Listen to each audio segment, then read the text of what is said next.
Greetings and salutations, friends, and welcome back. We are back, and I apologize for not being here yesterday, but I thought it would be best if I focus on an interview that I did yesterday. It's on Spaced Out Radio, and I'm a terrible show host. I should add it to the description of the video. I will do that, and please not until after tonight's broadcast and presentation, but feel free to check that out. I had a good time, and to be quite honest, I thought it was going to be a lot more drama and fireworks and contention, but it was a good conversation, and I think that I may be doing a lot more interviews. For those unaware, people ask me frequently to do guest spots, but I always think that my time is really better spent here. And I try to make time occasionally to do it. I'm going to try to make more time to do it for the right parties as well. And I thank and appreciate everybody who has offered to have me come and talk on their show or have a conversation. I'm open to that, and I'm trying to be more open with all people of different belief systems. Let's just leave it at that. Because, that interview yesterday was a perfect example. Like, Dave and I probably disagree on a lot, a lot of things, but we still had a civil and interesting conversation. And I would welcome that going forward in the future. Tonight, we're going to be talking about, of course, the famous Trinity UFO case, which was called Trinity, the Best Kept Secret, in a recent book by Paul, I don't know how to say her middle name now. I'll just say Paul Harris and Jacques Valle. And of course, I read this book, and I purchased this book, and I read this book some time ago, and recently.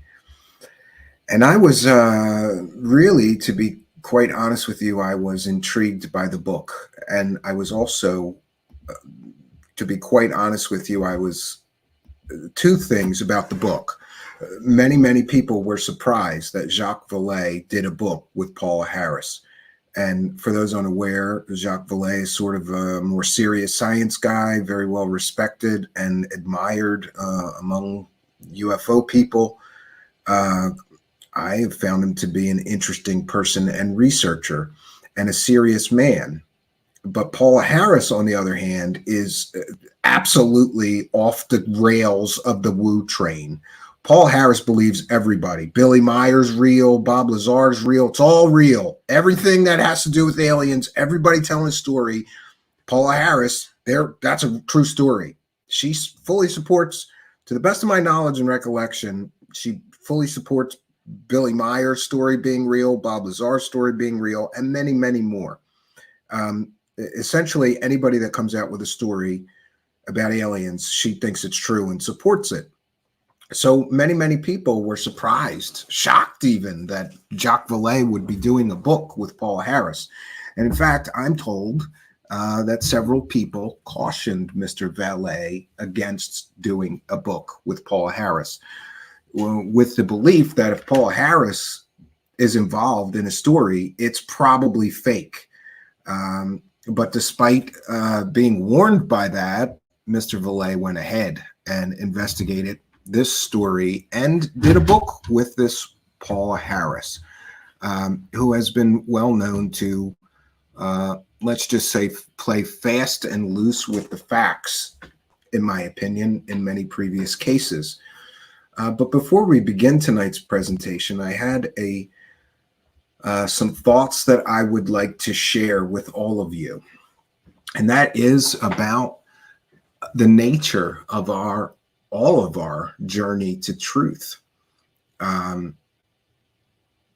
We see that in life there are revealers of truth, and there are inevitably concealers of truth. In life, unfortunately, you will encounter both. And both may try to occupy your ears, your eyes, your thoughts, and your mind. But you must guard your mind especially wisely. All of us must choose wisely and allow revealers of truth to enter our lives and our minds.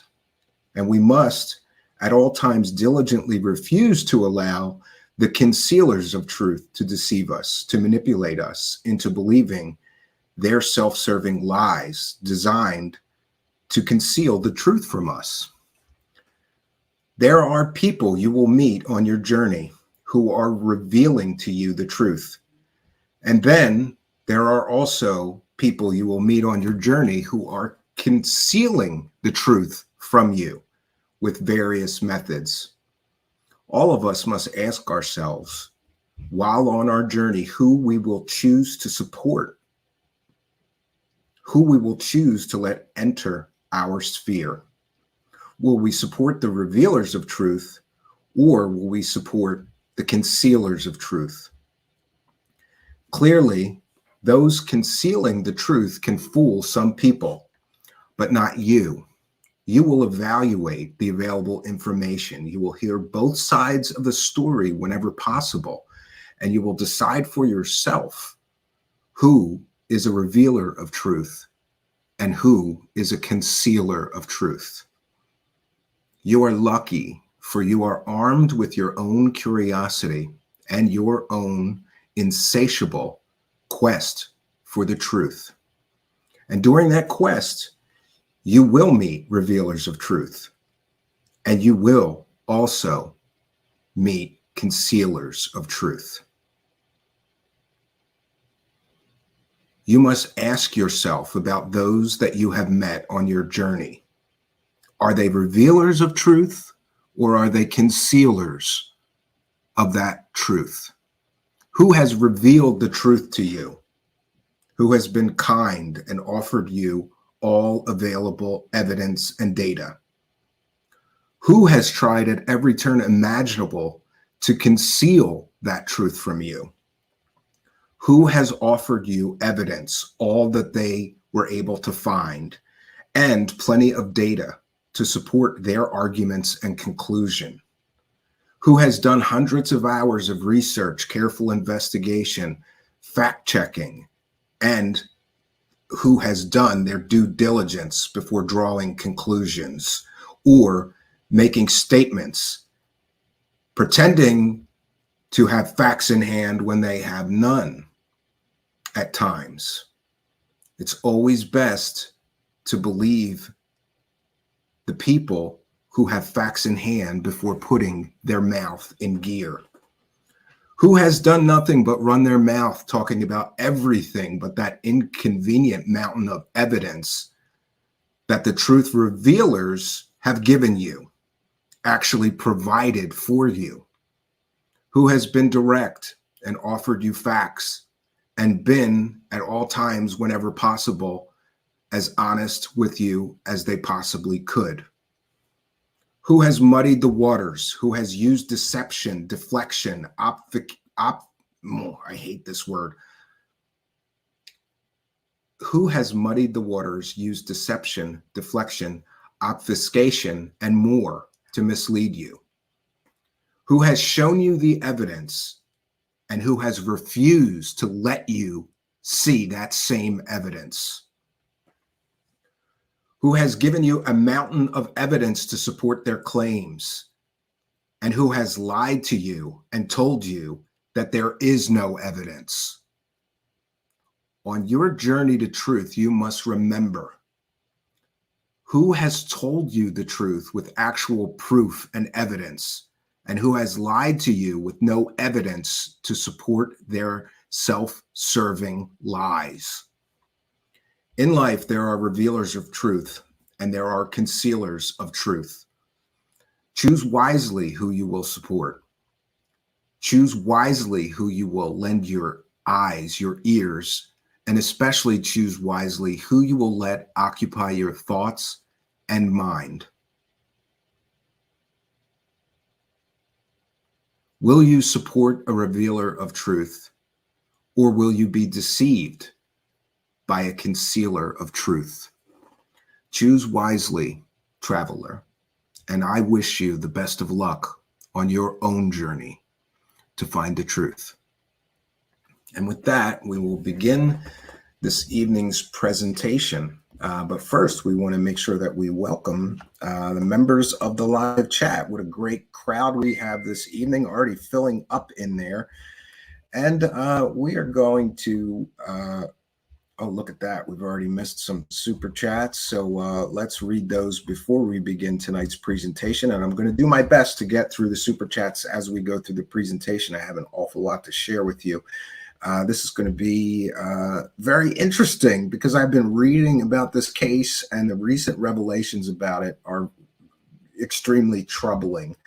We want to thank Patrick Sheehan for a kind and generous $4.99 super sticker. Thank you for your kindness, generosity, and support, and helping us to praise the cash. And Deb from SAC is here. And we want to thank Deb from SAC for two things, both being a member and a kind and generous $5 super sticker. Thank you for helping us to praise the cash. We have Zizix, another member, with a kind and generous $2 super chat, starting the show off praising the cash wonderfully this evening. And actually, before I forget, I want to take a moment to also recognize you PayPal pledgers. There has been an extreme outpouring of support lately, hundreds of dollars flowing in to the till from you kind and generous Patreon supporters. And so we want to be sure that we take a moment and thank you. 1 second, let me just do that real quickly before we move on with this evening's presentation. So we want to thank Tracy for a kind and generous $20 PayPal pledge. We want to thank Tracy for their kindness, generosity, and support. And the note says, I'm enjoying you exposing the wackadoos. Well, I'm enjoying exposing the wackadoos myself. So thank you for your kindness, generosity, and support. We want to thank Kent for a kind and generous $25. No message, but thank you, Kent, for your kindness, generosity, and support.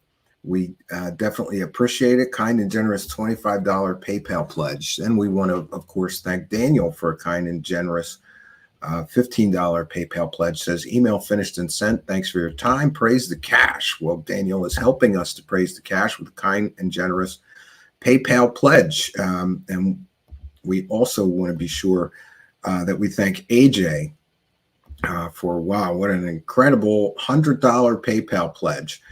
And the note says, very important role you play, brother. Don't say my name on the don't say my name on the podcast for the donation. Well, we already did. I apologize. I'm sorry. I should have read it first. I know a few of the people personally that you are correctly destroying. What you're doing is exactly what's needed to be done. I'll keep supporting your show whenever I can. Well, thank you for your kindness, generosity, and support. And we have Maria with another kind and generous. This one's $150 PayPal. The generosity has just blown me away. And the note says, keep doing what you are doing, much needed in the community. I have been watching you for several months, and I am fascinated by all that you bring to the table. Well, thank you for your kindness, generosity, and support. It is much, much appreciated. Let me make sure. And we have sweet Caroline with a kind and generous $20 PayPal as well. Says, praise, great show tonight. Praise the cash. Yeah, we're praising it pretty good tonight, boy. This is a great night. And I love to see that sort of support. I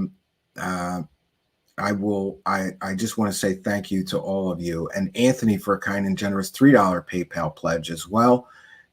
We thank all of you for kindness, generosity, and support. It's amazing that this is happening. And I also want to be sure to thank all of you because we have upgraded some of the computer systems here. For those unaware, I fix computers, and I'm like that guy that's a mechanic whose computer doesn't work, right? Whose computers are all crappy because I'm always working on other people's and not my own. But this week, we have a beast brewing for rendering video. And as soon as this upgrades are complete, I'm going to begin work on a documentary. And I also want to be sure to thank all of you because I couldn't have done this without you. I just got a 1080 Ti video card, which is the most modern video card I've ever had. It's got 11 gigs of RAM. I can't wait.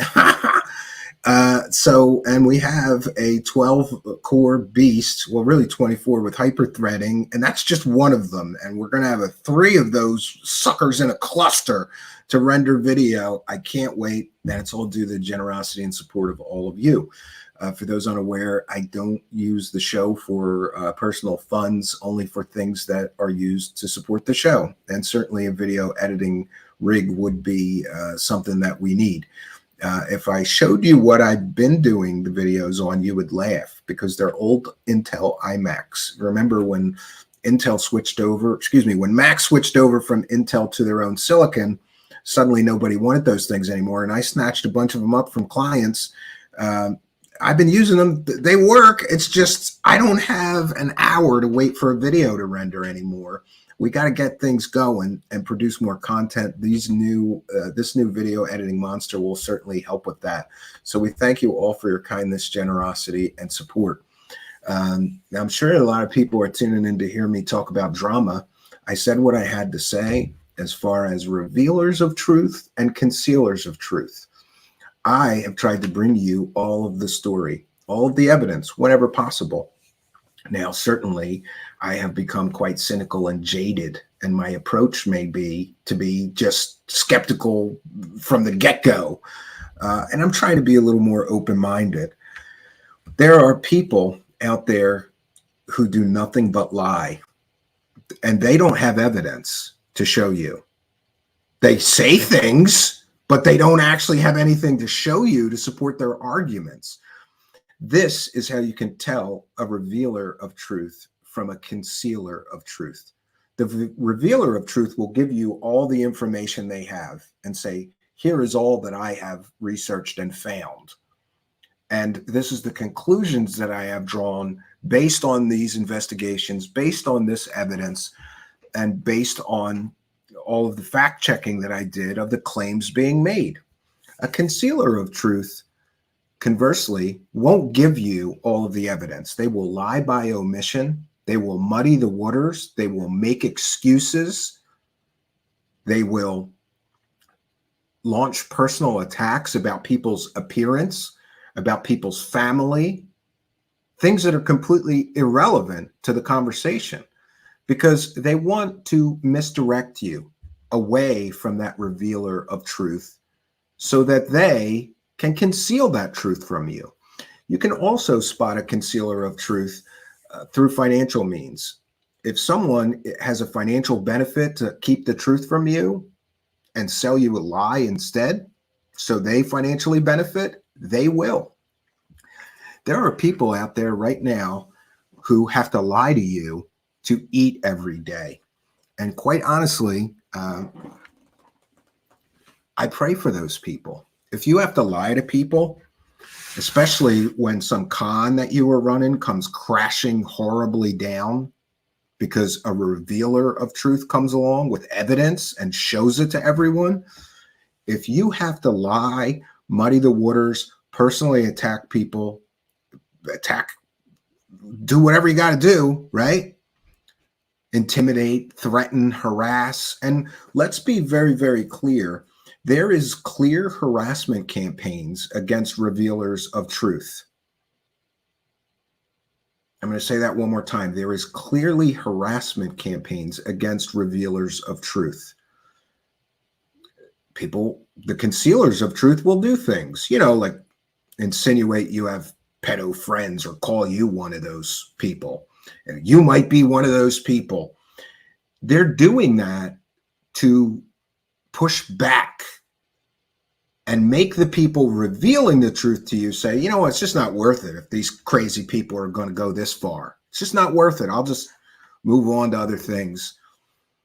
No, I don't think so. We do not forgive here, and we do not forget. And we do not remain silent in the face of a concealer of truth. We will be the revealer. And certainly there will be stupid people who will be deceived, gullible people, or people who just like the concealer of truth, right? And say, well, he lies all the time, but he's funny or I like him. Good for you. you're still lending your ears and eyes to a concealer of truth. And once you lend your ears and your eyes, and especially your money, once you give your money to a concealer of truth, they've got you hooked. You are now being manipulated. You are being used and abused. And in many cases, you're being used and abused so that that person who's lazy and doesn't want to get a real job can live off of concealing the truth from you. And that is a very, very sad thing. And I pray for all of those people who fall victim to the concealer of truth.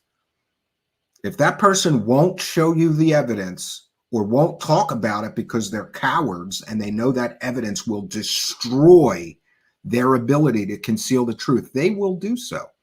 You can't let them. All right, we want to thank Sandra McDonald for kind and generous $10 Australian. Says, thanks for doing the hard yards for our benefit. I don't think I've ever seen that smiley face emoji, but thank you for the kindness, generosity, and support. It is much, much appreciated. Thank you, Sandra. Boy, what a bunch of kind and generous people we have. So we will begin our presentation, and I'm going to share my screen, and we have... oh, you know what? Let me just make sure that I'm not going to share anything. All right, that's fine. I don't want to share anything personal. Like, I'm going to be sharing from Amazon here. Because this Trinity story, let's pivot to this, which is tonight's presentation on the Trinity UFO case. We have talked previously about over-promising and under-delivering. This is the way that a UFO hoax works. You have to overpromise in order to sell it. And then you will likely, inevitably underdeliver. Or you will bluff too far and your lies will be revealed. And that's what I believe has happened in this case. The people who wrote this book, you know, despite what people's opinions are, have really done a disservice to everyone by overhyping, under-delivering, and bluffing. Just straight bluff stuff. And the lack of fact-checking which supported this story being true is literally shocking. So this is the description of the book, and I think we should start here because here we can see how they have overpromised and under-delivered. Breakthrough research reveals the earliest evidence of U.S. government's UFO recovery, hard evidence that has existed since 1945 for the actual recovery of unidentified flying craft in the United States, according to this new research book, Trinity, the best kept secret. And I like this, written by two seasoned analysts of the global pattern behind the UFO phenomenon. Paula Harris thinks Billy Meyer's telling the truth, and all those hokey ass Billy Meyer photos are real pictures of spaceships. But suddenly now they are seasoned analysts of the global patterns behind the UFO phenomenon. Way to sell it. Italian investigative journalist. Oh, she's an investigative journalist now. Of course, I could give myself that title as well. Paula Harris and French-born information scientist Dr. Jacques Valle. And by the way, one of the reasons I like Dr. Jacques Valle is because he's a computer guy like me. He's an information scientist. And I know a thing or two about that, but it is what it is. They've teamed up to uncover the details of New Mexico crash in 1945, fully 2 years before the well-known incident at Roswell, and the famous sightings by pilot Kenneth Arnold in 1947. Over several site investigation surveys, Harris and Valle reconstructed the historic observation of 3 witnesses. And what we're going to find is that there's problems with these witnesses, big problems, 2 of whom are still living, who described to them the circumstances of the crash. Remember, this is about a UFO crash and recovery. And you may recall all these people talking about crash recoveries and how all the truth is going to come out. A lot of them are basing their talking points on this book. I'm sure of it. They are sure that all these whistleblowers are going to come out and we're finally going to get the alien crash retrieval material, right? not so much when you hear more details here. And remember, the United States government was going to study this, documented the step-by-step efforts of the military to remove the object, an avocado-shaped craft weighing several tons, from the property where it crash landed during the storm. Surprisingly, the literature of the field only includes a few passing mentions about the case. Yeah, and the reason that nobody did a book on this case is because a lot of credible researchers like Stanton Friedman and a few others, Ryan Wood, I don't know if he's credible. He's kind of in the MJ12 camp. He's been selling those fake documents for years, but whatever. And others have looked into the case and thought there's nothing there, and nobody did a lot of follow-up. And I knew Stanton Friedman a little bit, and I know that if he thought there was something to the case, he would have been on a plane, and he would have been there, and he would have been investigating it. Timothy Good also passed up investigating on the case. A lot of people looked into the case and just said there was no there. So I was surprised when this book came out. Valle suggests that the correlation is significant for physical, geographic, and biological reasons, quite apart from the obvious strategic implications. The witnesses were able to observe not only the actual crash of the object on their property, but every step of the military efforts to lift and take it away. Fearing retaliation, they remained silent for some 60 years about what they had seen and done over those 9 days at the site while the recovery was proceeding. So here we get quite a story of a UFO crash and a retrieval, and they've got physical evidence, which is incredibly rare in the world of UFOs. So certainly I was interested in this.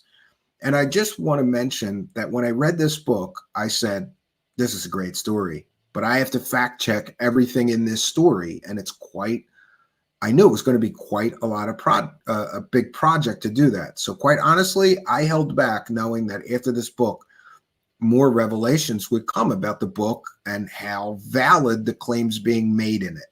And what I can tell you now is that the claims being made in this book are absolutely, positively, factually incorrect and false. And this is the problem with the UFO world. This stuff just gets entered into the lexicon. It becomes part of the mythos, and people just believe it because it's in a book. You can't do that. Just because it's in a book doesn't mean it's true. You need to fact check all of it. But luckily, some researchers have some very amazing, interesting information relating to this book and the claims made by one Paul Harris and Jacques Valle. So we're going to go to some of this evidence, which is just amazing. And by the way, I'm glad that I didn't do this broadcast until tonight, because Jacques Valle has responded to the claims of hoax. And we'll go over that, but what I can tell you is Jacques Valle makes a bunch of excuses for his lack of integrity. I'm just going to say it, and people can say whatever they're going to say. I don't care. This book displays a lack of integrity, incompetence, a purposeful concealing of facts that would indicate the story is fake, and more.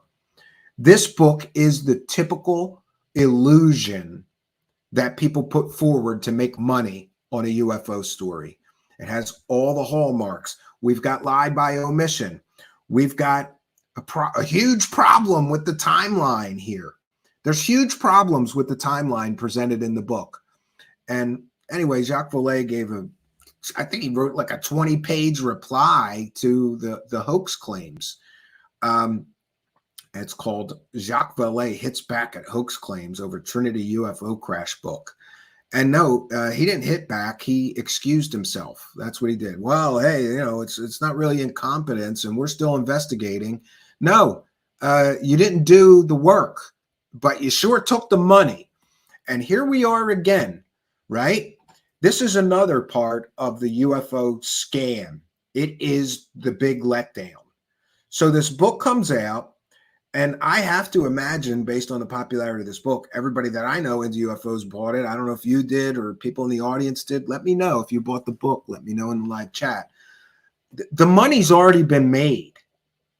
And after the money's already been made, now we get the stunning revelations that this book is riddled with problems, factual inaccuracies, lies by omission, purposefully left out parts of the story in order to sell it as a true story. Listen, if you have to leave out facts about the story so that people don't know it's fake, then the story's fake. But we're going to go into more detail.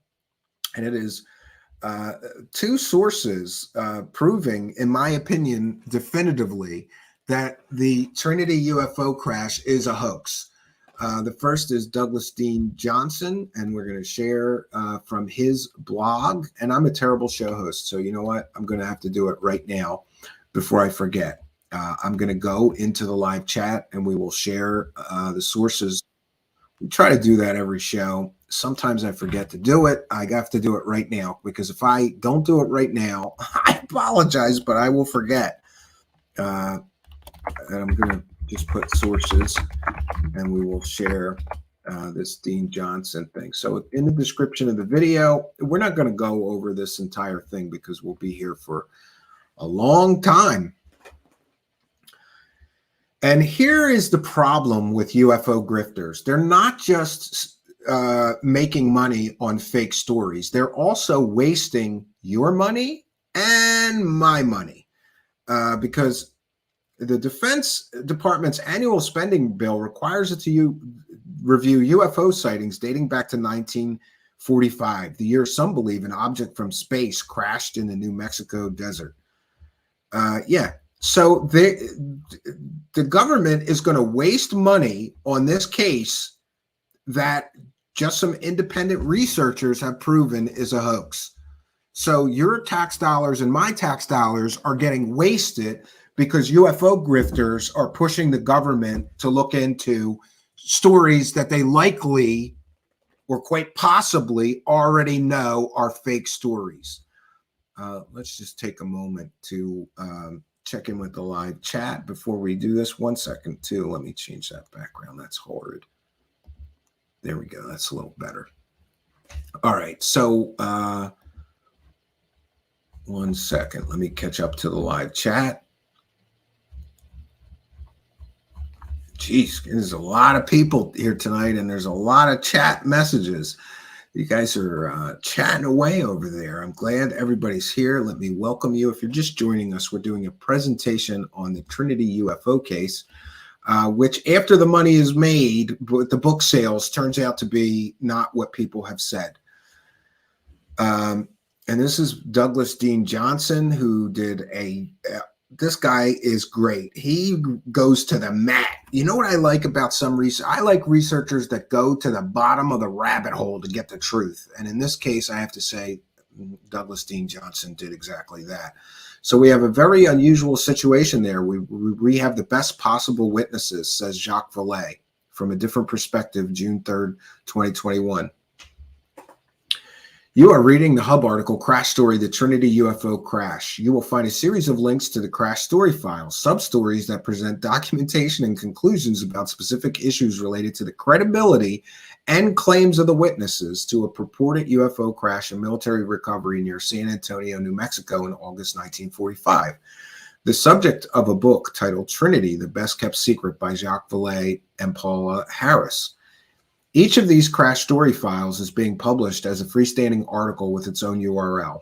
However, every crash story file will go live simultaneously. So look at this.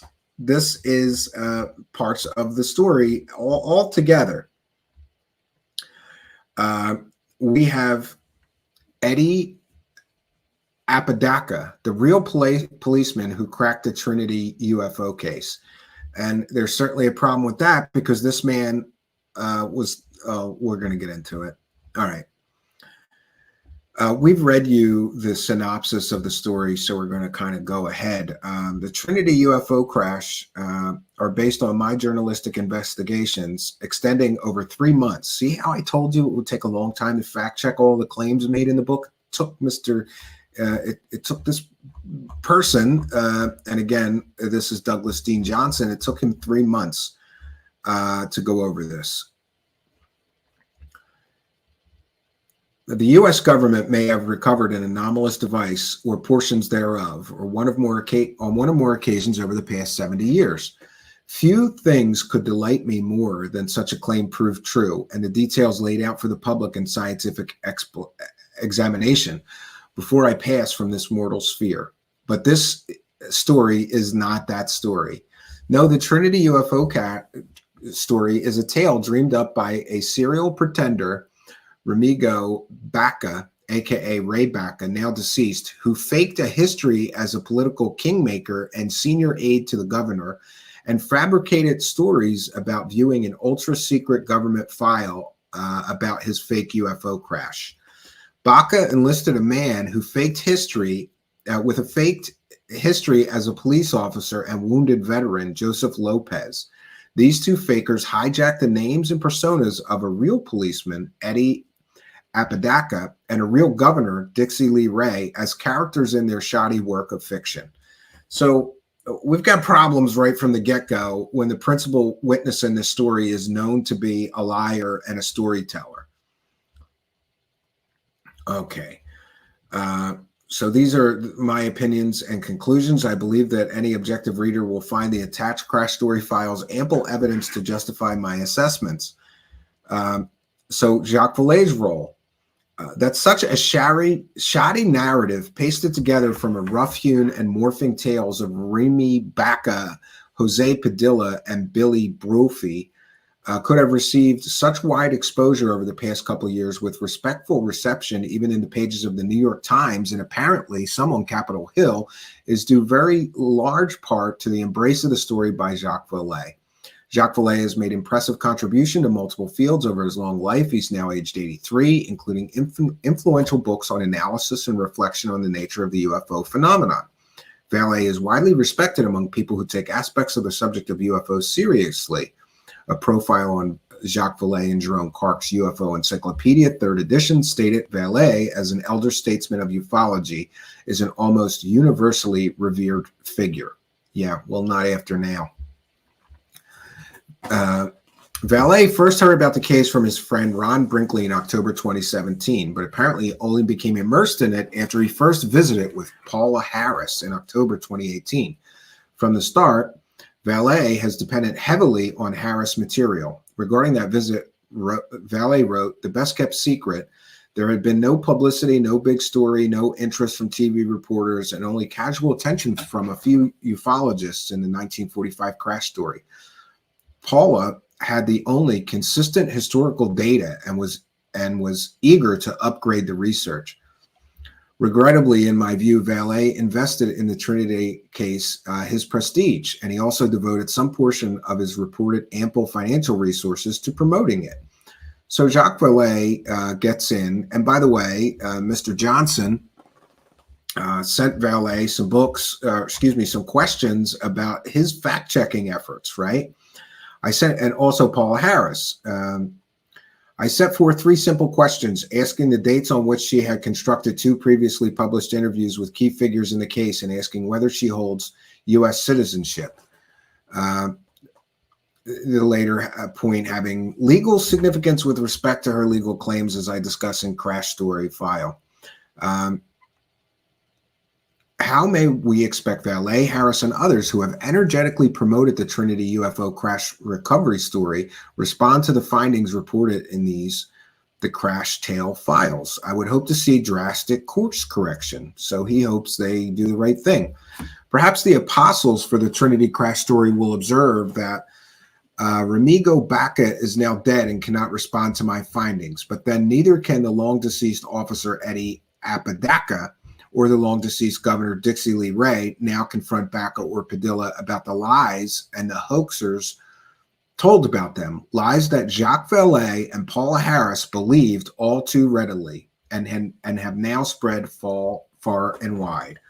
So here's the findings. In the original tale, both in the direct accounts by Baca and Padilla themselves, and as the story has more recently been set forth by Valle Harris' book, one key character is New Mexico police officer Eddie Apodaca. Consistently, in the accounts directly from Baca and Padilla, Baca is not just some random policeman sent in response to a trouble call. No, he is someone already well known to Padilla, a friend of the family, who was summoned to help deal with the puzzling situation, and was identified in this book as State Policeman Eddie Apodaca, a family friend who had been summoned by Faustino to arrive at the Padilla home. So they summoned this family friend who they say is a police officer at the time of the crash.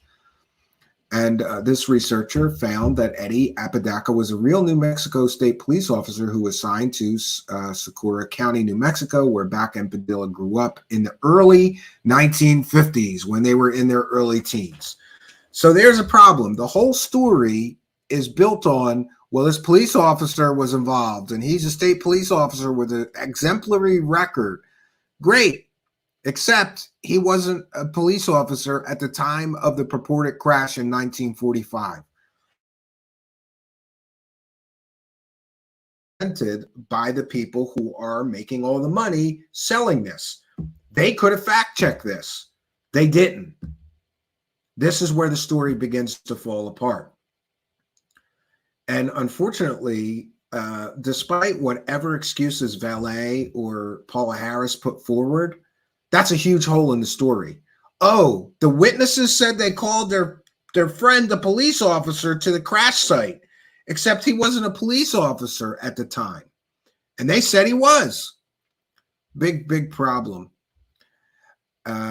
Apodaca's visit to the crash site, his entry into the alien vehicle, all the quotes attributed to him, they are pure inventions by Remy Baca and Jose Padilla, inserted into their made-up story. Paula Harris never checked. Jacques Valle never checked. Read the details and see the documentation. The tale is not told by two children, as Valle and Padilla often speak of it, but rather a tale told by two men who were in their 60s when they launched the hoax in 2003. These two were not terribly sophisticated liars. They started out somewhat tentatively, but it appears that they learned over time that they could elaborate on their stories to their heart's content and could slip up in any number of ways, and their stenographers would swallow it all, subjecting very little skeptical scrutiny.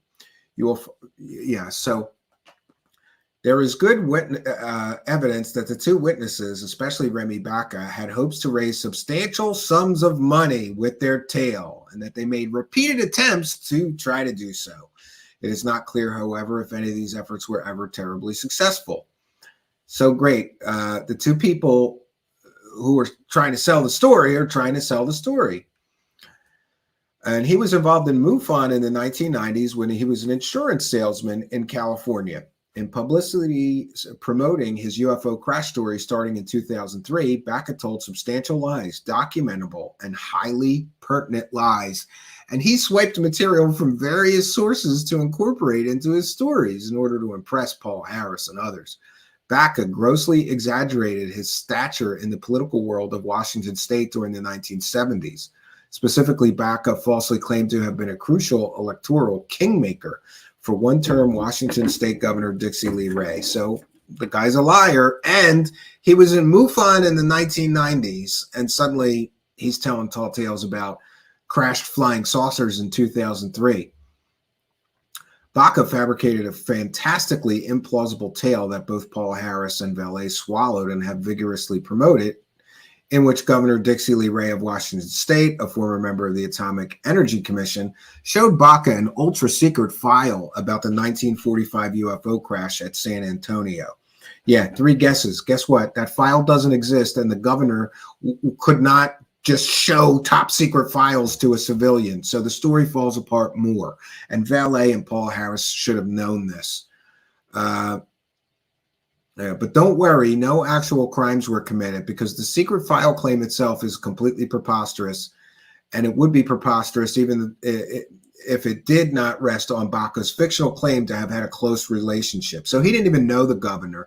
He claimed he knew the governor, and the governor showed him some top secret files. Sure, you saw top secret files. The governor showed them to you, right? In 2003, before the Padilla story was known to the UFO world, UFO crash enthusiast named William Billy Brophy wrote multiple letters to the UK Flying Saucer Review in which he placed his father, a longtime deceased military pilot, at the site of the 1947 UFO crash in New Mexico, and associated his father in the Milky Way with another UFO crash in Mexico in 1950, never mentioning any 1945 crash. However, after the Baca Padilla story started cropping up in the UFO literature, Brophy latched onto it big time, and after that spoke mostly of his father's claimed involvement in the 1945 crash story. Great! So a guy who never talked about a 1945 crash, suddenly his dad was in on the crash. These are all red flags of hoaxery. In an interview by Paula Harris, apparently conducted in 2010, later included by Remy Baca in his self-published book, The Edge of Ground Zero, Billy Brophy told Paula Harris that his father, pilot William Brophy, had been sent to recover downed alien craft on the Padilla Ranch site, and that a live alien was captured. Oh, see, this is where it gets good. This is where the lies get thicker and thicker. And, it's good to know, but come on, extraordinary claims require extraordinary evidence, and just putting a story like this in a book, okay. Yeah, and I found Harris even referring to the recovery of alien cadavers, and then only in passing. They are not only mentioned in the edition of Trinity, nor have I come across any other interview in which Harris repeats her passing 2010 oblique reference to the pilot flying the alien bodies away. So we have a problem with the consistency of the stories, and I apologize for the beeping. People are messaging me. Let me do not disturb myself. There are glaring inconsistencies in the story, in the timelines, in the lack of fact checking. This is how you sell a book about UFOs. You just play fast and loose with the facts. You leave out anything that doesn't support the story being true, and you do that on purpose. That lie by omission is a problem. Yeah, and we've got claims from the various witnesses that turn out to be not true when you actually fact check them. It's a real problem. And these are the acknowledgments and thanks till we get to the end of it. And we have all the partial list of sources. So I've shared this. We don't want to go through the entire thing, but I want to support good research, right? Yes, and here we go. Baca and Padilla claimed that Padilla used a pipe. In 2005, they made this claim. Pry bar, cheap bar, crowbar, in later versions, to pry a 12-inch metal souvenir bracket artifact off the panel of the interior wall of the downed alien craft. Oh, and we're going to see what that is. And it's not... Big surprise! Spoiler alert. The thing that they claim they pried off the walls of a downed alien spacecraft is not alien. In his early writings, he claimed that tests by unnamed analysts showed that the metal had exotic properties, and Harris at times in the past also embraced such claims. Yeah, Paula Harris claimed that the metal that they had microcircuitry embedded in it and so forth. However, the artifact has been analyzed by identified labs on several occasions and found to be a conventional terrestrial aluminum alloy, the product of prosaic manufacturing methods. Valle himself in 2021, noting that the artifact was manufactured with metric dimensions. So listen, unless the aliens are using our measurement system, that's an earthly object. There's no microcircuits in it. And just to be clear, if metal came from another solar system and we had it and it was analyzed, we would know that metal did not come from this solar system. This object exhibited no properties other than normal earthly metal. And it was manufactured using the metric system.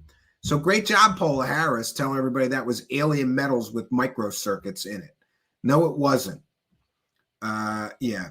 A fiscal, and here's funny, the National Defense Authorization Act contains a provision requiring that the Pentagon office tasked with investigation of UAP and UFOs, all domain anomaly research, AARO, to prepare a report detailing the historical record of the United States government relating to unidentified anomalous phenomenon, including any program of activity that was protected by restricted access and has not been explicitly and clearly reported to Congress. So because of these guys in this book, our taxpayers' money is getting wasted, kind of like our $22 million got wasted on Skinwalker Ranch. Great. So we'll check in with the live chat right now.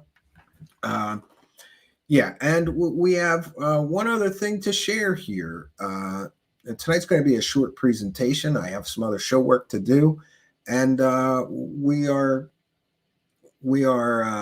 still working on upgrading those computers. 1 second here. So now we're going to get into this so-called crash recovered object, right? That was from the crash. And boy, this one is a long one. So, and you know what I'm going to do? I'm going to put this one in the description of the video as well. Despite what some clowns say, we always credit any sources. And yeah, we credit whatever sources that we're using. And by the way, I have many more sources that back up what the gist of tonight's presentation is. Maybe we'll do a part 2 and rip this apart some more, but I think that this is going to be more than sufficient. Let's just check in with the live chat, make sure I didn't miss any of the super chats or anything. Yes, Brian, we'll take some comments or questions before we move forward. Brian Verkler says, but facts get in the way of profit. Yeah, that's how you sell a UFO story. This is exactly how you sell a UFO story. Oh, we forgot to check that guy wasn't a cop until the 1950s. So those people had to be lying when they said we needed help. So we called our friend who was a police officer at the time of the crash to our house. Yeah, he wasn't a police officer at that time. Facts, little minutia points matter. These things are important. And when people leave those things out or don't do that work, it's because it's going to screw the story, and you won't be able to make money off the story if people know the story has a lot of holes in it and is likely fake. Yes, and Mr. Ian is reminding everybody that avian lives matter. Check the description of our video. We've got lots of great merchandise available for you right now. Oh, and another thing to correct from the rumor mill. All of our content here is now and will always be free. Once per show, sometimes never, once per show, we play a bumper reminding people we're a viewer-supported show, which is no different than somebody reminding people how they can contribute to the show once per show. So people talking trash just because I play the bumper instead of saying it every night, that means I'm smarter, or I'm tired of doing the pitch. I don't want to do a pitch every night. So we put it in a bumper, and once per night, we will remind people that we are a viewer-supported show. Sometimes I forget, and we do it at the end of the show when the show's already over, so you can just click off. You don't need to listen. And our content is now and will always be free. We provide a public service here. We also put out some free documentaries, which, by the way, I have made $0, 0 pennies on. So while some people are getting paid to lie to you, I'm telling you the truth for $0, 0 cents in the case of those 2 documentaries. And of course, it's the people who are making money lying to you, they're going to throw shade. But it is what it is. Yeah. And Arden Paranormal reminding people to buy some merchandise to support our show. And I saw, Arden, don't you have an interview coming up or something like that? You need to, you should be putting your links in the live chat every night you're here as well. It's the least that we can do to support you in your other endeavors, right? Okay, and here I'm going to address this as well, because some idiot clown is putting my name on a thumbnail, somehow insinuating that I have something to do with the recent statement by alien scientists. Here's what I can tell you. Apparently, alien scientist is just having some problems, and he decided to step away from the world of UFOs. We here at Truthseekers absolutely, positively, fully support him. He is a great guy, and we wish him all the best with whatever he chooses to do. Do I think that, I'm very concerned for him, so I've reached out to him. I made sure that he had my cell phone number and any other information that he needs to contact me, he has. I just told him simply, I'm here for you if you ever need me. I think, or I know that you have my cell phone number, but here it is again, just to be sure that you have it, or if you ever need it. And, I respect Jeremy's privacy. So I have his cell phone number. My kids were home today all day from school. They had off today, so I was very busy with my children. When I get a chance, I am going to call him and reach out to him just to check in with him and make sure that he is okay. I can tell you that everybody is very, very concerned, and so am I. Another thing that I can tell you is that this being intensely connected to all this conspiracy land stuff constantly and doing all this research and all this reading and it's taxing. It takes a toll on people. And certainly has on many people, including Jeremy, including me. I fully think it's a good idea to step away from this crap for as long as possible. Take some vacations, take some days off, get out of conspiracy land, and God bless him. He'll be in my thoughts, prayers, and meditations. We wish him all the best here. So I don't really know what happened. I know that apparently he's experiencing some personal problems, and he's going to be stepping away from everything, apparently. But I hope that he's okay. I hope that he gets some rest, recuperates, and is back at it. He does incredible work, and we should all support his efforts. All right, we're going to get back to this, and we're going to get to this crash material. And here, tonight is a perfect example, friends, of why this crash material garbage story, oh, wait a minute, wrong one.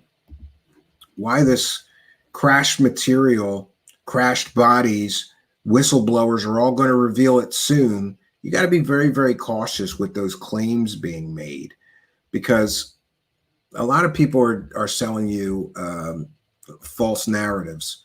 And this book is the perfect example of it.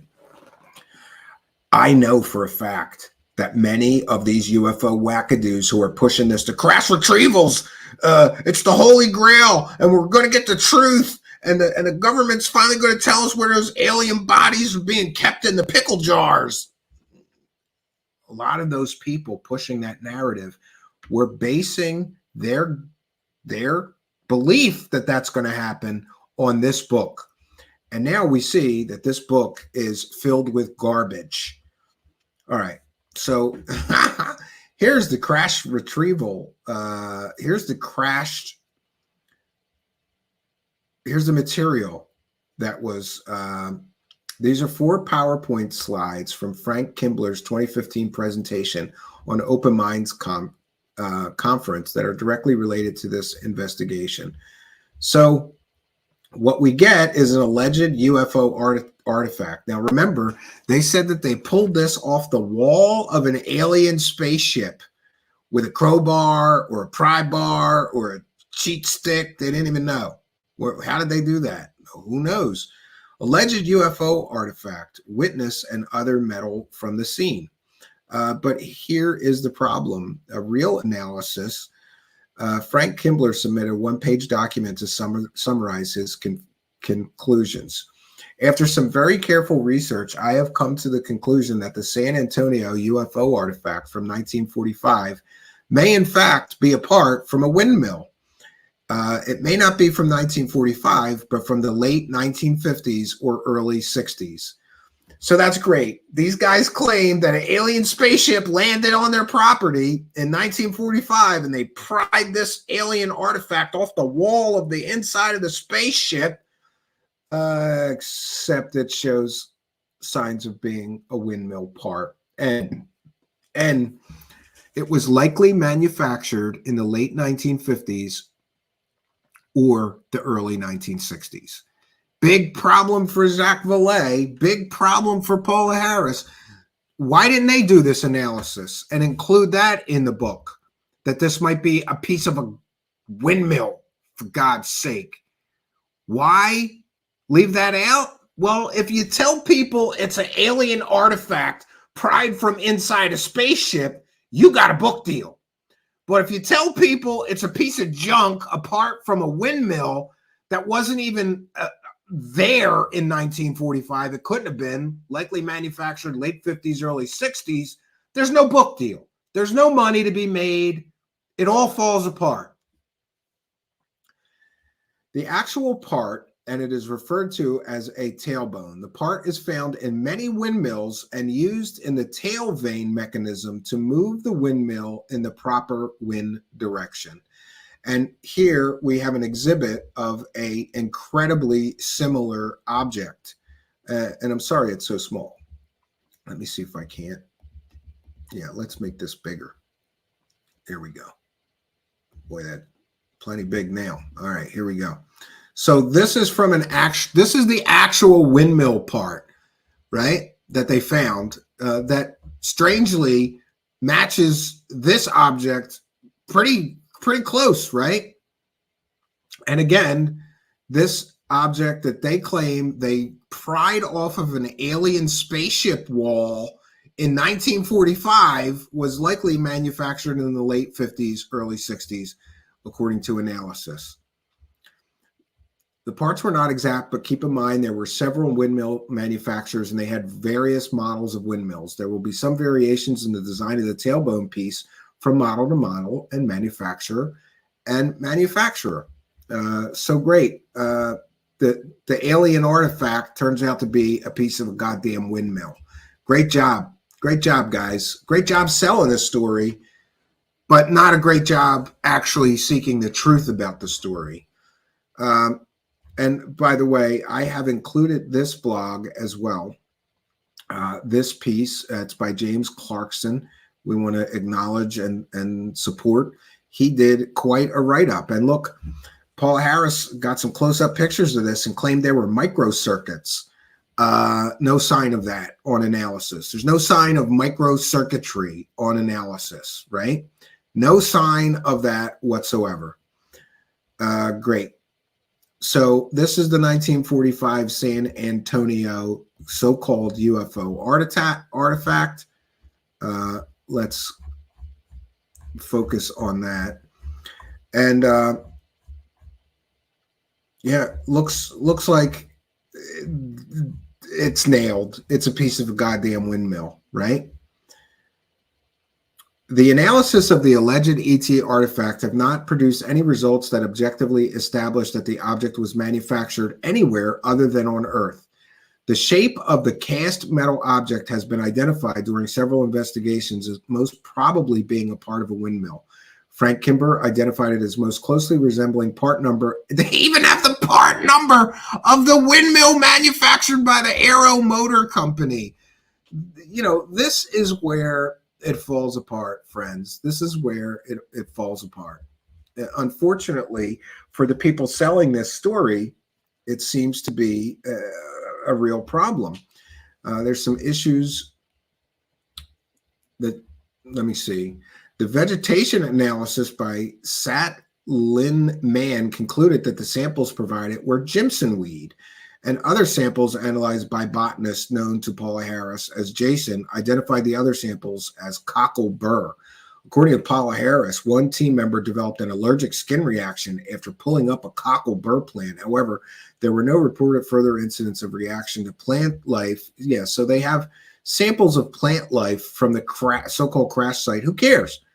If the alien artifact is fake, who cares about samples, right? The validity of this case rests entirely upon the testimony of Jose Padilla. He has been consistent in his testimony according to interviewers. This means that he believes he remembers what he is describing.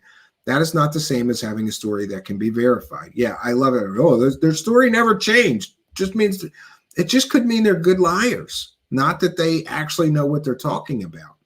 Two metal samples have identical compositions. They are aluminum, primarily alloyed to copper and silicon. Small amounts of other elements are present. These alloys have a wide variety of uses. Some include engine crankcases, gas and oil tanks, engine oil pans, typewriter frames, and engine parts. Isotopic ratios determined for nickel, copper, and zinc compared to terrestrial values. We've talked about this before.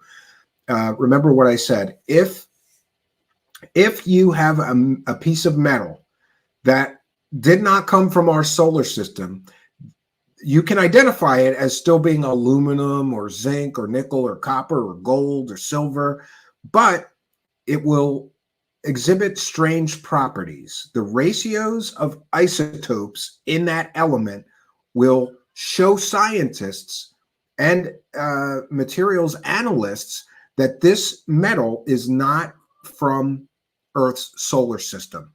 So all these people making claims of alien crash retrieval material, including, by the way, the balls. Remember Jim's balls? Coulthard took a scraping off that ball that's reported to be some kind of alien probe, right? They can analyze that, by the way, in 20 minutes. And Gary Nolan refused to do it for whatever reason. Now he wants millions of dollars to do a simple elemental analysis with isotopic ratios. By the way, Gary Nolan has access to all those machines at Stanford University. He could do that analysis in 20 minutes and tell if the samples taken from that ball were made from metal that was made on Earth or another solar system. And they didn't do that. You know why they didn't do that? Because they were too busy selling you the story of Jim's balls. And in this case, the isotopic ratios are terrestrial. An extraterrestrial source for the materials is not ruled out. No, I'm sorry, but if the isotopic ratios are terrestrial, then they could not have come from another solar system. So unless the aliens are coming here and mining terrestrial aluminum and nickel and copper and then taking that back to their solar system and then making spaceships and then flying back here and crashing, that shit did not come from anywhere other than Earth. The story completely falls apart under scrutiny. And we began tonight's broadcast speaking about the difference between a revealer of truth, as we have shared with you tonight, these two fine researchers who revealed the truth, the real truth behind this story. And there are concealers of truth, like Jacques Valle and Paula Harris, who could have done the very same research that these gentlemen did and did not do so. And I got to tell you, I'm used to the big letdown by now, right? I am used to it. I am used to the big letdown. However, I can't lie. I love the book. And I was thinking, boy, if this is really true. And I was also thinking Jacques Valle is really balls deep behind this. So this could likely be one of the holy grails. The entire story falls apart, unfortunately, under scrutiny. There are revealers of truth and there are concealers of truth. And you will likely find that people trying to sell books, they're not giving you the whole truth. They are purposefully concealing parts of the truth to sell you a story, sell you a narrative, sell you an illusion. This is a great illusion of an alien spaceship. An illusory story would be better. It is the illusion of a true story that some people encountered a 2-ton strange crashed alien flying saucer. They even went inside. They peeled off pieces of metal out of that bitch. Took that metal back and saved it for 60 years to show researchers someday to reveal the truth of the alien visitation on Earth that they witnessed. Except the metal was made on Earth. The so-called artifact is a goddamn part to a windmill. And these super geniuses, Jacques Valle and Paula Harris, missed all that. But in fairness, Jacques Valle did respond. And this is where it gets really problematic. And you know what? In fairness, I will also include that. We'll just put Mr. Valle's response in the description of the video.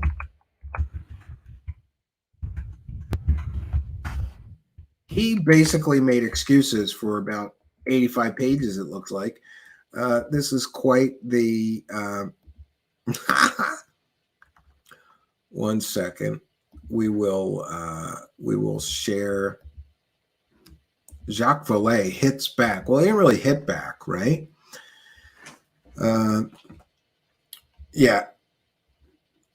Check this out. So as research developed, Miss Harris found that Remy Baca, possibly inspired by the wildly expanding hype and financial bounty around Roswell, viewed the case as a personal opportunity and tried to promote it.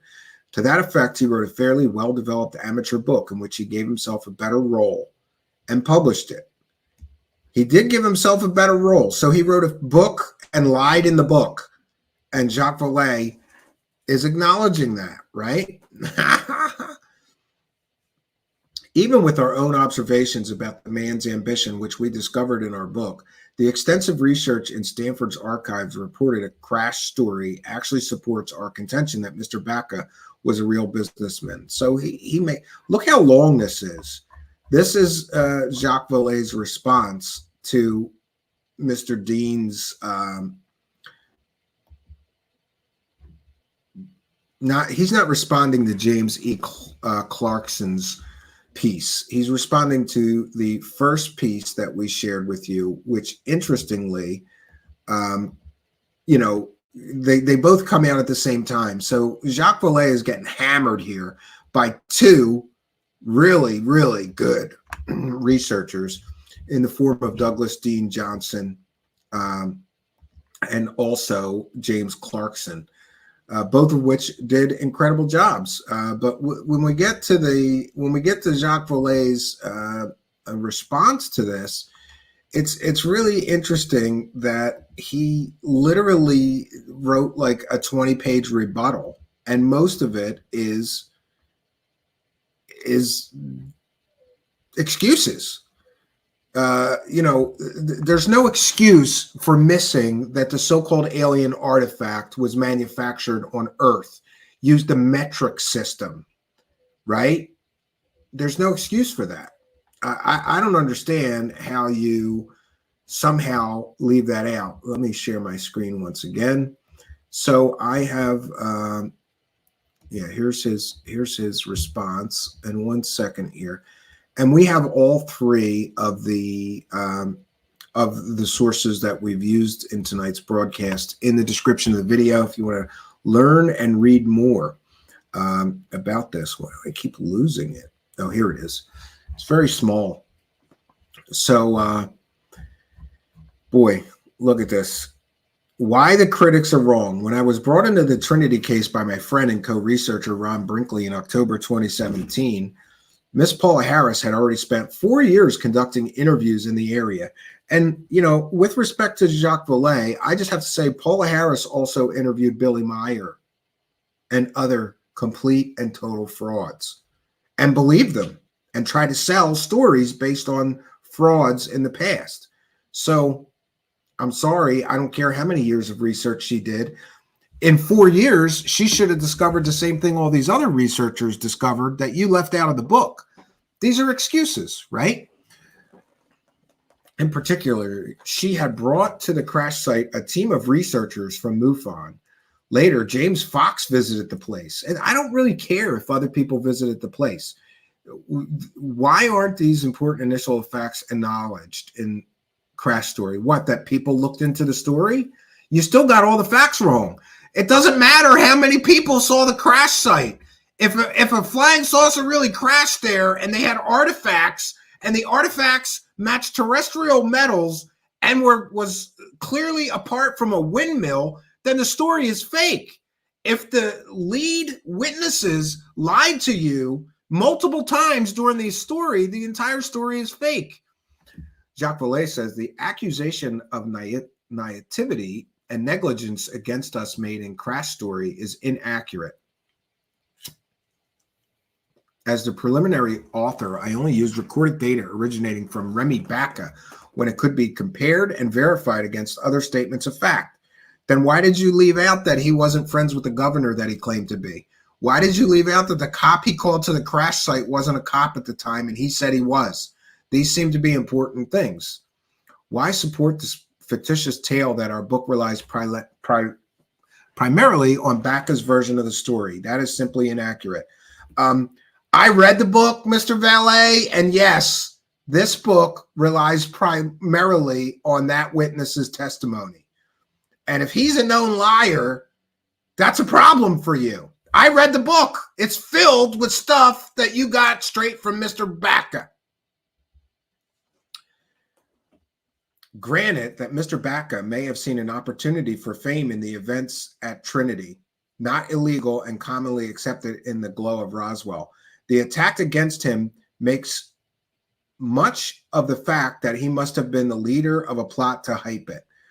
Well, he did show you a goddamn piece of a windmill, you idiot, and pretended it was a piece of an alien spaceship. So yeah, maybe he was behind the plot to sell this stupid fake story. And by all accounts, the guy's trying to get rich and famous from the story. Maybe that would be a red flag, right? The narrative rests on no data, and it contradicts the facts of our multi-year investigation at the site with witnesses our critics never met. Any judge would disqualify it as theoretical conjecture. No, I don't believe it's theoretical conjecture if you can clearly establish through an historical timeline that your witnesses lied multiple times about multiple things. Even with our own reservations about the man's ambition. Oh, wait, we got to that part. Okay.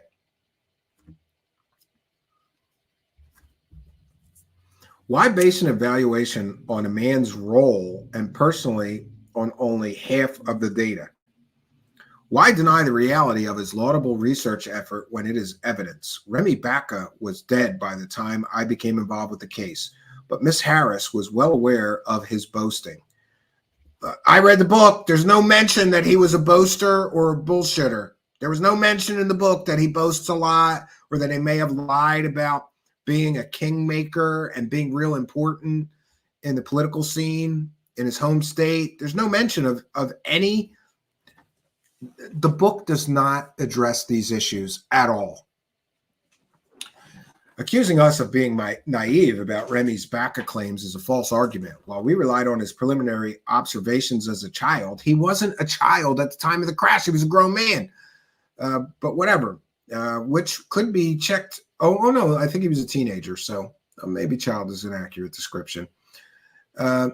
Jose Padilla's recorded statements. It is true that I chose not to write a special expose of his boastings. So, yeah, it's true that I left out all of his boastings. First, because it would have no bearing on the future of our research, or it may screw up the book sales if we tell everybody that this guy BS's all the time, right? He boasted all the time. We just left that out of the book, right?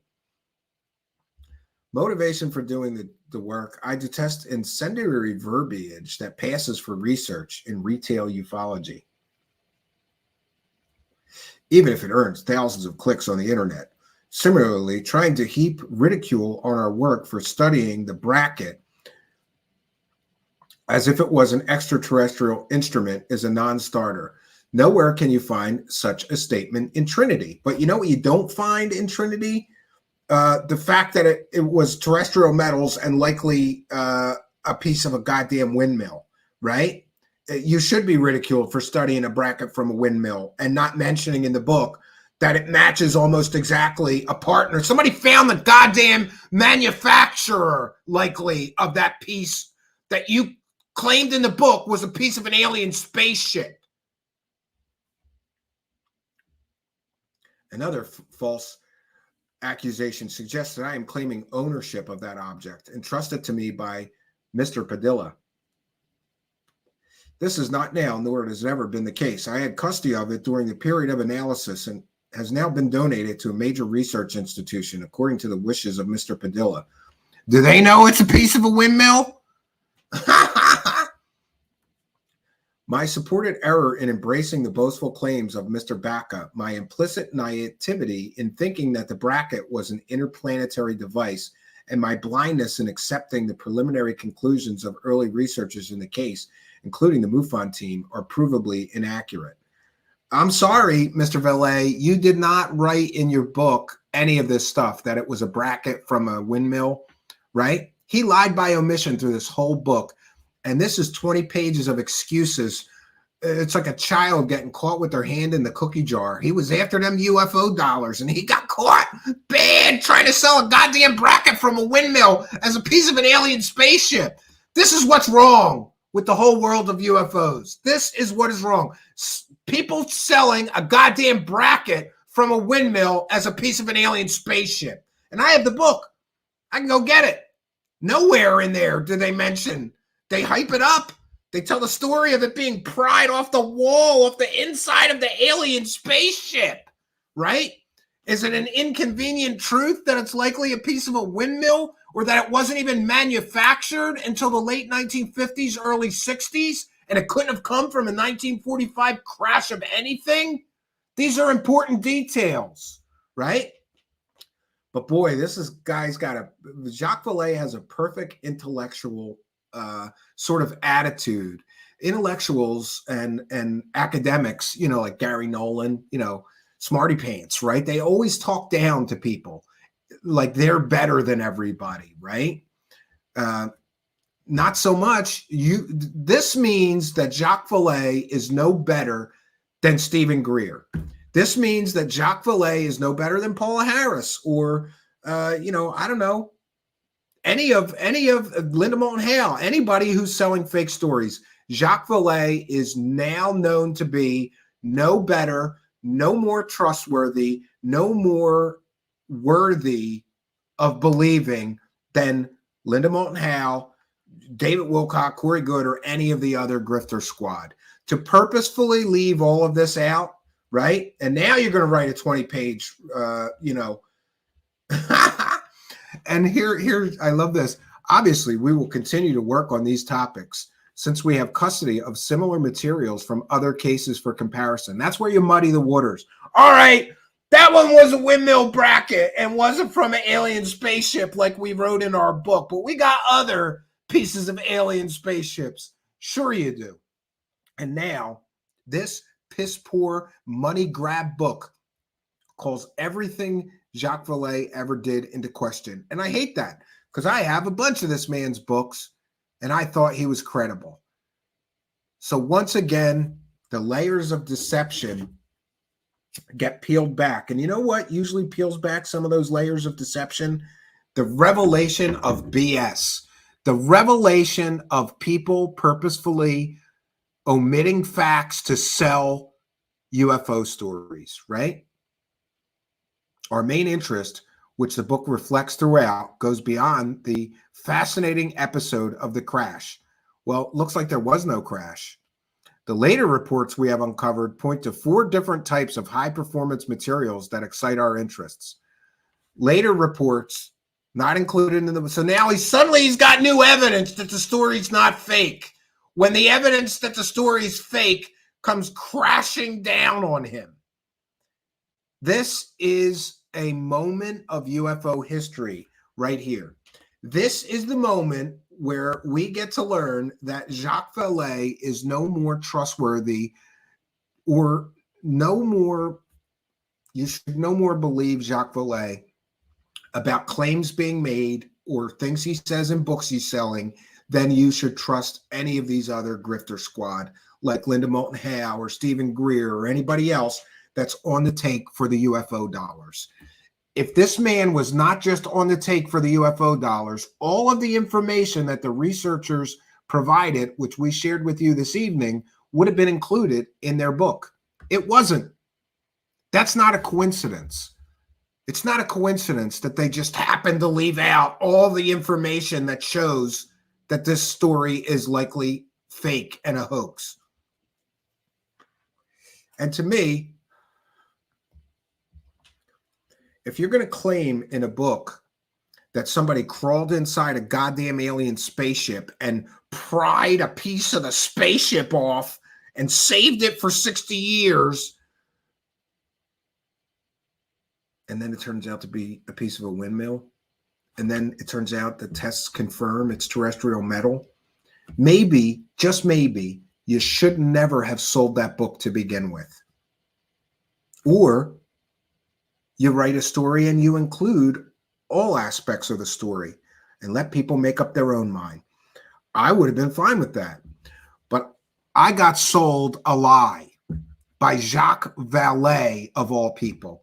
And it turns out that all those people who said this story must be fake, this story must be fake because Paula Harris is attached to it. That's what people said when they heard that this book was coming out with Jacques Valle partnering with Paula Harris. I even had a friend that said, this is not going to end well for Jacques Valle. He's going to destroy his career, his good reputation for being honest and trustworthy and being a good researcher and not being one of the grifter squad. Gone. Welcome, Jacques Valle. You are now part of the grifter squad. And we can no more trust anything that you publish than we can Linda Moulton Howe. And that's a sad day for the world of UFOs, friends. So that's all we have for you. I'm going to take some questions and comments from the live chat. Let me just make sure we didn't miss any other super chats or things to call out. We'll check in with the PayPal as well. And 1 second here. Oh, yeah, we're going to take comments and questions from the live chat. Please put your comments or questions in all capital letters. Welcome you. If you're just joining us, we have wrapped up our presentation for this evening. We'll be taking comments and questions from the live chat. I saw some good comments here that I want to share. Yeah, Patty Wilhelm says, facts don't matter when money is at stake. Yeah. Jacques Valet parking, UFOs only.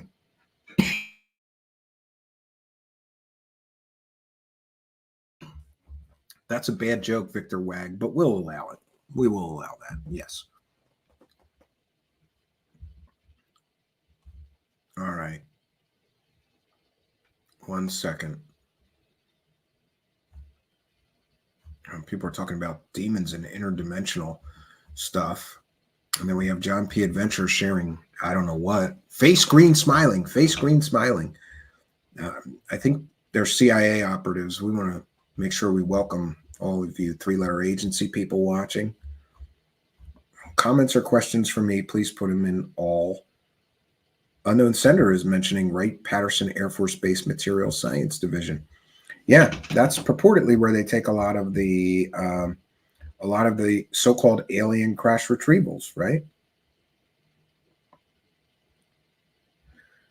Randy, 1979 says, Valle's reputation now lies in the Paris catacombs, smoldering with all the skeletons. Yeah. It's unfortunate, right? Lou Elizondo tweeted while I was live at Truthseekers. What did he tweet? Do I care? You're just telling me that he tweeted while I was live? Okay. I have to go to an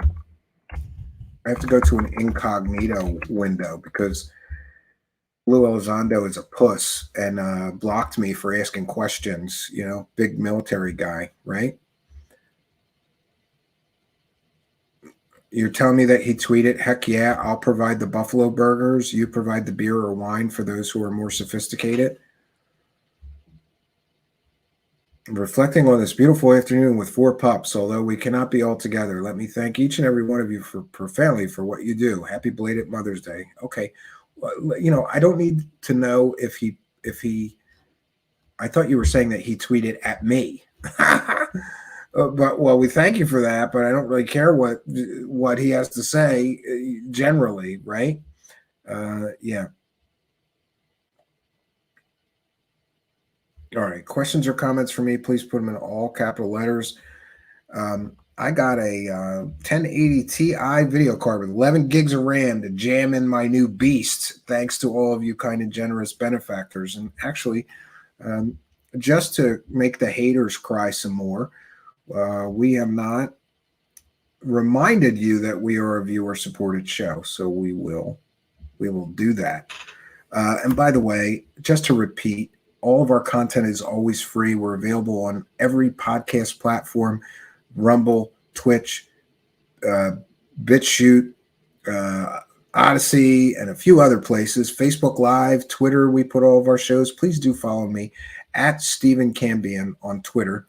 Is the best way to keep up with me and new shows. And we also want to welcome, we got something like 50 subscribers in the last day or two or more. So we want to welcome you new friends. So happy that you're here. Please be sure to like, comment, subscribe, and share these videos. It really does help. And here's our announcer, Mr. Ian. One time we let people know, you crybaby bitches, one time per show, we remind people that we're a viewer-supported show. So go cry to somebody else, bitch.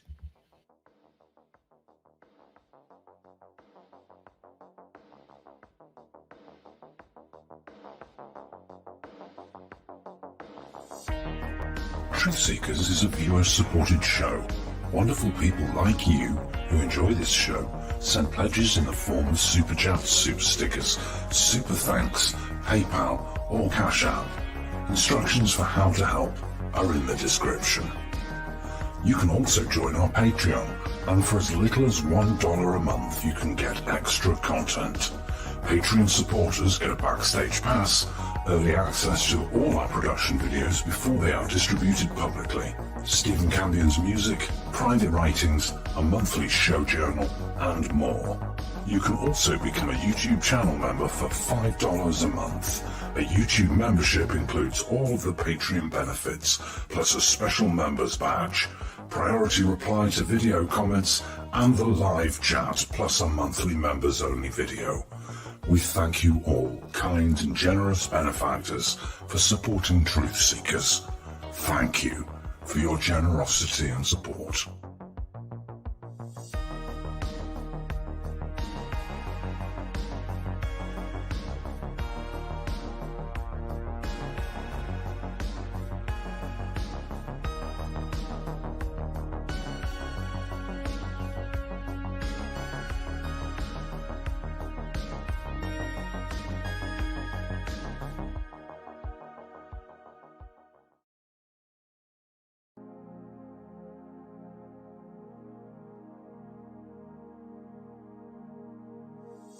Truthseekers is a viewer-supported show.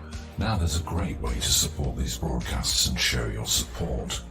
Please be sure and check out our merchandise store. Links to our 2 merchandise online stores are in the links to this video or podcast. The Amazon storefront ships super quickly in the United States, Great Britain, and in many more places. Amazon may not ship to your country or location. If that's the case, hit our second merchandise link in the description and visit our Redbubble storefront. Merchandise from our Redbubble storefront ships worldwide, but may take longer than Amazon. We've got a great deal of super high quality merchandise for you to choose from, including t-shirts, phone cases, sweatshirts, and even pillows. The feedback from our products have been overwhelmingly great. Quality products and fast shipping. People all over the world are buying some merchandise and showing their support of the show. Praise the cash! Praise the cash! Praise the cash! We thank you all, kind and generous benefactors, who are buying some merchandise and helping us to continue this journey.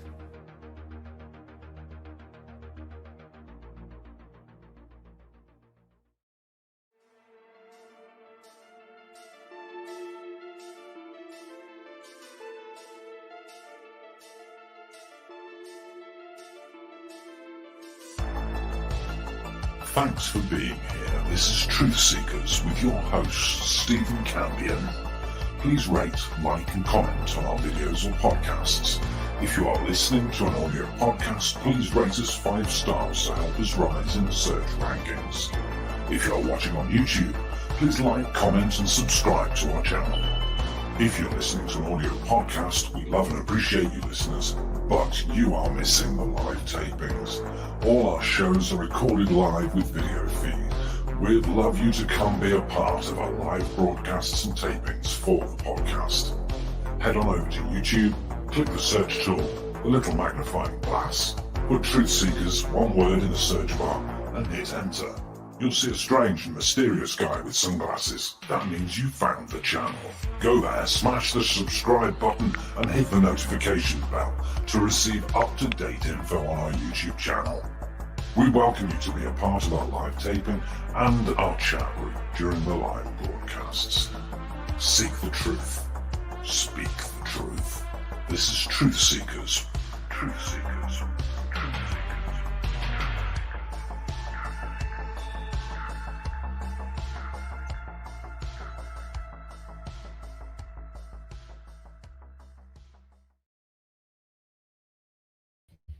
All right, let's take some comments and questions from the live chat. And also, we want to take a moment to recognize our YouTube channel members. So we'll be trying to do that more. For those unaware, we have a Patreon is $1 and you get all the same benefits, but the YouTube membership includes some YouTube perks like a member badge and some other goodies, but you get the same stuff that we put on Patreon. So we want to thank each and every one of you, our members here. We have so many of them. I'm going to try to call them out here. We like to recognize them. I'm still working on how to do this for Patreon. Please do on Patreon. If you'd like to be included in a shout out, send me a message. We want to thank Nemesis Bex, Dawn Richardson, Jello Putin, Q, Sonny Biatch 1111, Miss Terry, Frank Piro, Rebel Soul, Noble Truth. We have Travis Taylor. I always think that's the guy from Skinwalker Ranch, but thank you, Travis. Brandy Phillips, Art and Paranormal, The High Lonesome, Operator 357, Robbie D, Orbital Reality, Talmud, Chris K, Paul Tucker, Charles Rowland, Roderick Stubblefield. By the way, Charles Rowland has sent me some UFO material. I'm trying to analyze it, but it's pretty low in data. We'll try to improve his situation for capturing the things that he believes he's capturing and bring that to you. Roderick Stubberfield, Sweet Cheeks, Chris Bartell, Emma Star, Bobby Broadway, ML, Trolly Troll Troll, Bucka, Turtle Woman 1, Jason, Louis Daggle, Sweet Caroline, of course, the MVP of PayPal pledges, Deb from SAC, Shakira Rahman, Matthew Brown, Linda Mack, Davina TK, John Martin, Aaron Flores, MF Wilson, DJ D's, Al Warrior, Daniel Black, Edward L, Space Exposure, Jamit Malibu, Sandy Smith, Andy Gambino, Guy Cracker, Zizix, Cynthia Mack, Comply Zaire. We have Mr. Fish, Tanya Hillard, Martin Wright, UFO John Doe, Sidvich, Annie Kurtz, and our MVP for being the longest Praise the Cash member, Reload. Thank you, Reload. So thanks to all of you for your kindness, generosity, and support. For those unaware, we post extra goodies on Patreon and the members section, and we also do a monthly show journal, sort of a behind-the-scenes look. This month, I'm going to be showing a bunch of computer stuff. So if you like the technical end of what we do here, you're going to love this month's monthly show journal. A lot to share on the technical side. I'm building a huge render beast. And if everything works out, it's going to be a beast. This thing is got there's going to be 3 heads to it. So 3 computers working together as one, sharing the same mouse and keyboard and clipboard so that I can render on this one while I'm editing on this one and render something else like a 3D scene or an AI thing on this one while I'm rendering a video on this side, and in the middle I'm working. It is quite impressive, and we'll have something like, with the 3 of those things working together, geez, I don't even know. I have to do some math here just to work it out. 72 cores or threads at once. Quite the beast and upgrade from the old iMacs, which I think one's a quad core and one's like an 8 core, I think, Intel. And just to be clear, those things do the work that I need to do, especially the editing. But when you get to like, we got to be rendering hours long projects here soon for some of these documentary projects that I've got going. We're going to need a beast. We're really, really going to need a beast. And I wish I could share more with you about those documentary projects, but I'm under contract and I'm allowed to say that. So, and let me be very clear in what I'm about to say. Truthseekers is not going anywhere, but we have some big projects that are in the works. I'm under contract and will soon be producing some other work. Let's just put it that way. And that other work will not be on YouTube or it'll be on streaming services. And I promised in the contract that I can't make an announcement just yet, but more details of that will be coming. And it's a tremendous opportunities ahead of us. And it will still be branded. It will still be branded in some way or form as Truthseekers, but it's going to be incredible. It's going to be a little bit the same and a lot different because we have a tremendous more amount of resources for those projects, which will be going to some streaming services and other outlets. Chris Johansson. There's two ways. There's several ways to do that. I can have the main computer running Windows Server, and then yes, I can batch jobs to the other two computers in the network, or any computers in the network really. But mostly I'm just going to be sharing them as three computers together with three monitors, but they share the clipboard. So if I want to copy, for example, a video project file over to the other computer and tell that computer to render it so that I can keep editing the next part of the story I'm working on, I can do that. And we also needed the extra power because these AI, these AI softwares, which by the way, we want to thank Mr. Ian. He's really pushing me to get into this AI. It's great. You describe for it what you want and it does stuff.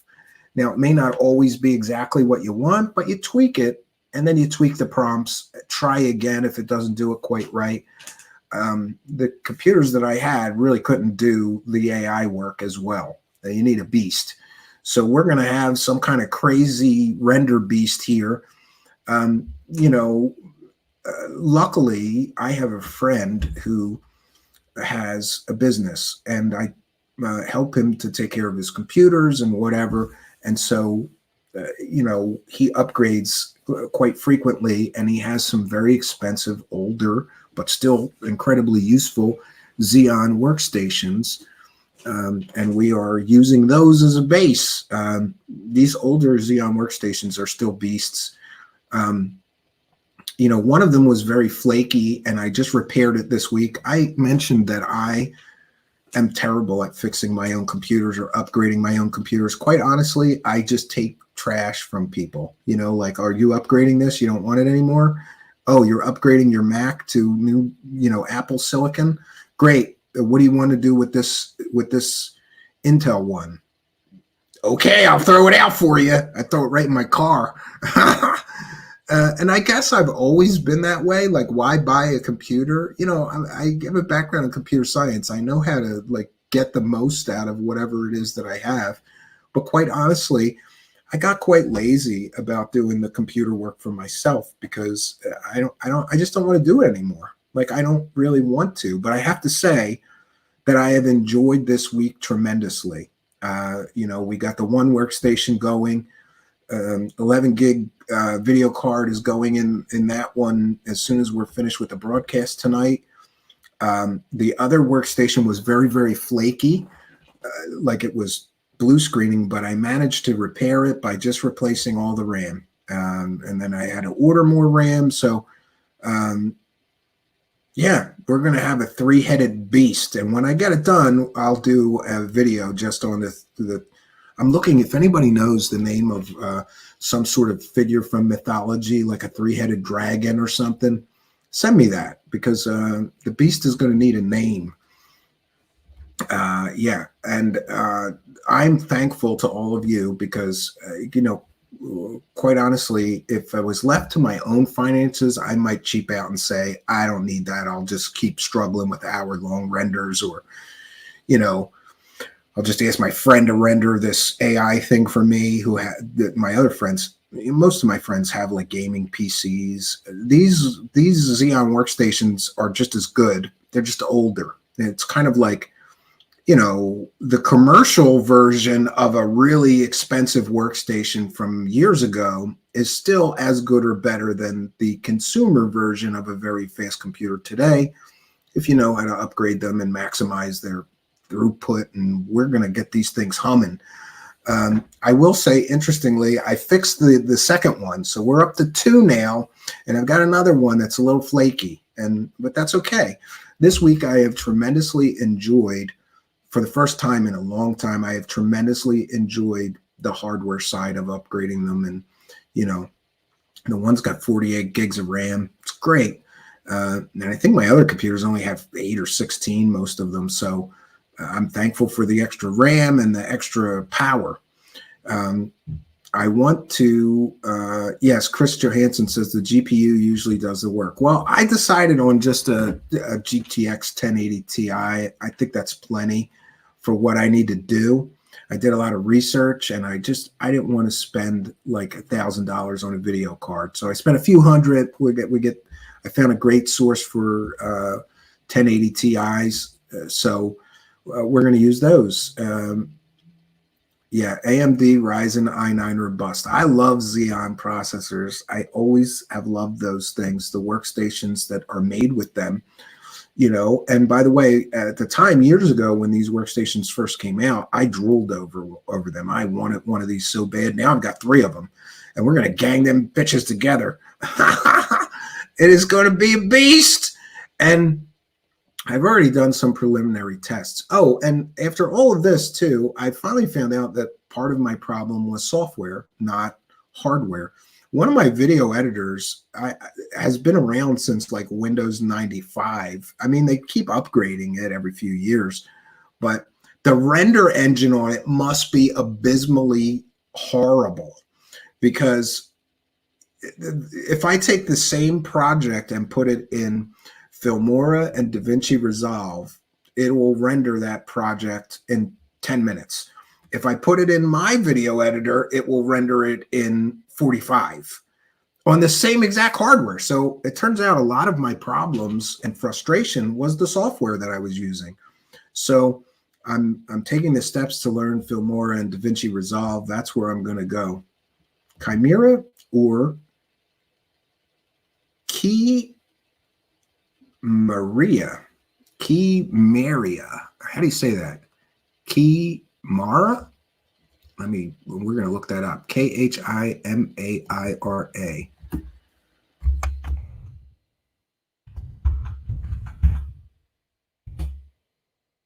Oh, 3-headed monster of Greek mythology, right? Yes, it's going to be a 3-headed monster. That's pretty good. A chimera. Yeah, good idea. Thank you, Amy Collins. I knew there was a word for it or a myth associated with that. Yes, Victor Wag wants me to get a blue avian graphics card. Yeah, I think we're going to pass on that, right? Chris Johansson says, I am rendering with a 1070. You should be fine. Yeah, good. Yeah. Maria Rose is here, reminding everybody to smash that like button. Yes, and we will put out our call to action. One of the things that could really, really help our show is watch one more. If you enjoyed tonight's presentation, by the way, we want to welcome all you new subscribers. We've gotten a whole bunch of new subscribers in the past couple of days. And thank you for lending us your subscription. We appreciate it. Please watch one more. We do these presentations quite frequently. You can use the search bar on our channel and search for certain topics or personalities in the world of paranormal or UFOs, right?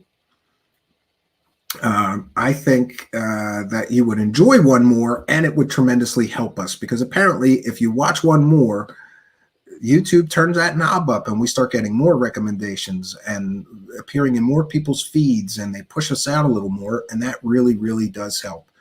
And we also want to be sure to remind you to follow me on Twitter. It's at Stephen Cambion. You can also check out our website, truthseekershow.com. And from there, you can get all the latest you can get all the latest shows, whether it's an audio podcast you're looking for or the video version. They're all available on truthseekershow.com. Al Garay says 48 gigs of RAM. Can't wait to see the new thumbnails. Well, the extra memory is not going to help my video editing skills. I got to take some time and learn layering and a few other things.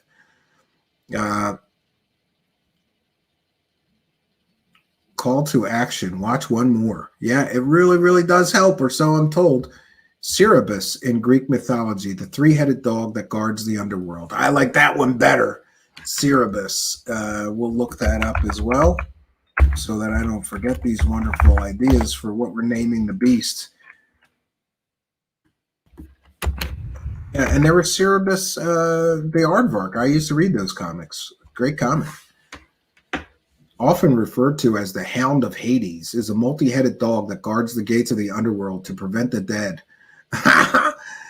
To prevent the dead from leaving. Well, that sounds pretty good to me. Yeah, I like that one too. Well, we'll check them out after the show. So we have done our due diligence. We're coming up on 2 hours here.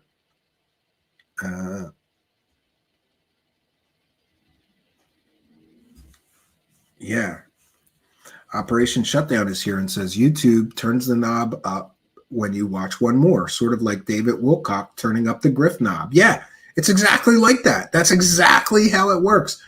By the way, General Flynn and some, there's some boys, there's stuff going on in the Buanon world. So we're pretty sure that David Wilcock's going to be live again. I can't wait. I kind of got overloaded on that guy, but now I'm ready to watch another David Wilcock wacky world. Aren't you? I am. I don't know. Yeah. Telemachus. Telemachus. I never heard of that one. What is that? Telemachus.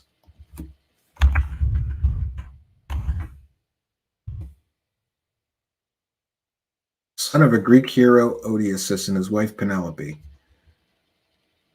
Okay, well, we've got multiple options for naming the beast, so I appreciate the suggestions, right? Yeah. So we want to thank each and every one of you for joining us. We want to thank all of our kind and generous benefactors. We want to thank all of you Patreon supporters. We want to thank you channel members, you Twitch subscribers, you super chatters, super stickers. A special thanks to the super thanks people. I don't know if you know this, but you can throw us a couple of bucks. Even if you're watching a replay, just hit that thanks button. It really does help. And we want to thank all of you for being here. We want to thank our wonderful chat room moderators, Spooky and Mr. Ian, for lending a hand whenever able to. And of course, all of you. I will be back tomorrow night, 9 p.m. Eastern Standard Time. I also have a couple of videos that will be premiering and debuting this week. After I get through these computer upgrades, we should have a few videos. I've been waiting on the renders. I figured I'm not going to render them on these old beasts, on these old mules, if I got a beast brewing here. So I'm going to work on those computers tonight. I will make some announcements about that. And as far as these new, bigger future projects, I'll be making an announcement about that soon. I have to wait for certain things to be finalized, and certainly don't want to jinx myself. Emma Starr is here and says Steven's music is awesome. Thank you, Emma Starr. And we have a new album coming out this weekend. On Saturday, we will debut another of my music albums. It will be available publicly on our YouTube channel. It's already in the member section and on Patreon. So if you want a sneak peek, it's there. And we're doing something, Emma Starr. And by the way, thank you for being a member. And thank Bobby Broadway as well for being a member, as I see the member badges here. We're doing something called The Purge, and I am emptying. I haven't released albums in a long time, but I have been recording. So I've been saving up the mixes, the masters, and we're sweetening them up a little bit.